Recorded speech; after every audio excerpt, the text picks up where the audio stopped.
And now, the general weather around Alaska. Today's satellite imagery showing first off the next big storm here coming into the Bering Sea, bringing winds, gale force winds with gusts of 60 miles per hour into the central Aleutians today, spreading up toward the Pribilof Islands and eastward here, with cloud spreading in the Alaska Peninsula.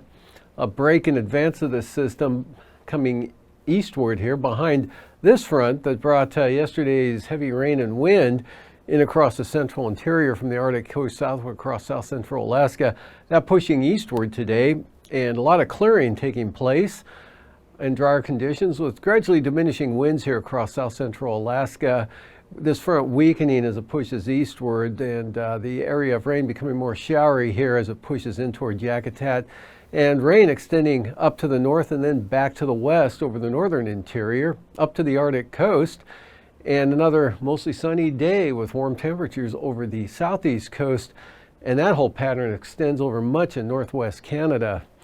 And on the forecast for tonight, this front will spread rain back in across the Yukon-Kuskokwim Delta from Togiak Bay northward there in toward St. Lawrence Island. Rain, wind, Pribilof Islands, rain and wind for the eastern Aleutians into the Alaska Peninsula, and rain and showers for the Aleutian chain. High pressure, light winds, and mostly clear skies, or variably cloudy skies here from the central interior southward into the Gulf of Alaska and Kodiak Island there. Look for some increasing mid and high level cloud spreading into eastern Bristol Bay. Arctic coast here, gusty west winds here as that strong low pulls off to the northeast there along the Canadian coast, just moving east of Mackenzie River Bay and Delta there.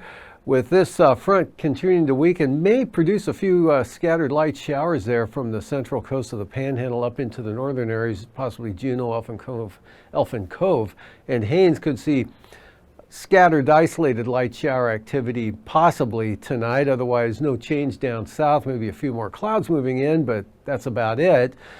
And then for tomorrow, that system's gone. High pressure builds back in, mostly sunny skies, temperatures 60s and 70s for the highs, and nice conditions here in the interior with some variable clouds, but mostly sunny here for the Susitna Valley, actually from the central interior, Tanana Valley, 40-mile country, Copper River Basin, nothing but sunshine. That'll extend down to the North Gulf Coast. Kodiak Island, mostly sunny. Gusty winds and rain, with the rain pushing eastward here, pushing into the Kuskokwim Valley during the afternoon hours and northward to at least the southern Seward Peninsula, coming across Norton Sound there. Rain and wind, St. Lawrence Island, and the front extending southward here. Once it gets past the Pribilofs, the winds will diminish, but a pretty wet day coming up there, and gusty winds and showers with that main low center back out over the Bering Sea.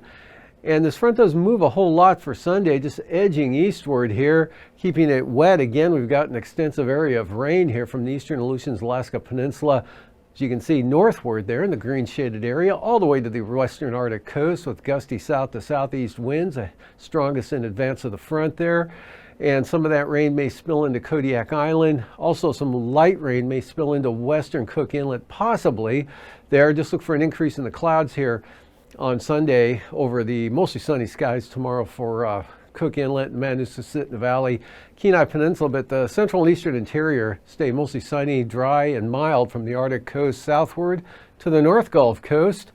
Sunshine, no change. The Panhandle, both Sunday and Labor Day, as you can see, no change here. High pressure off the coast, keeping this front back to the west, although it is edging eastward, beginning to weaken now and starting to fall apart a little bit, with still a chance of rain southern and western Cook Inlet. Periods of rain for the Alaska Peninsula and some occasional light rain for Kodiak Island. But wet conditions here, Kuskokwim Valley into the deltas northward. Couple of rainy days, or wet, windy for the Seward Peninsula, actually the northern Bering Sea there, all the way up to the central Arctic coast, and this pushing northward there, or I'm sorry, eastward, with rain spreading down to Tuvik Pass over the Koyukuk Valley, staying dry to the east though. Sunshine for the Copper River Basin, eastern interior, and up to the Arctic coast. Also the Aleutians here with this system well to the north. You can see light winds with partly sunny skies and dry conditions from the Alaska Peninsula there, possibly Nelson Lagoon, all the way back to Shemya in Attu. And for the lows tonight in the 30s over areas of the interior here, with temperatures lows in the 40s otherwise. So 30s and 40s about sums it up here, with mostly upper 40s for the Aleutians and the Bering Sea, and lows still in the 50s for the southeast coast. Highs for tomorrow, 50s here across much of the central and southern part of the state, lower to mid 50s out to the west, lower 50s here for St. Lawrence Island, and mid to upper 50s there for the Aleutians and the Bering Sea, and then the lower 40s for the Arctic coast North Slope area, lower to mid 70s southern southeast coast, and upper 60s and near 70 to the north. Pretty nice there. And then for the lows, 50 to 55 for the Panhandle. Lows in the interior here, mostly in the 40s over southern Alaska, and then for the northern Koyukuk Valley, northern Kobuk Valley, Brooks Range out to the Arctic coast in the 30s. Upper 40s to near 50 for the Aleutians and the Bering Sea. And the highs for Sunday afternoon, 60s here for the central and eastern interior, and a little bit warmer now for south central Alaska, 55 to 65 for the highs, and mid 60s, mid to upper 60s Copper River Basin, and 60s and 70s for the southeast coast.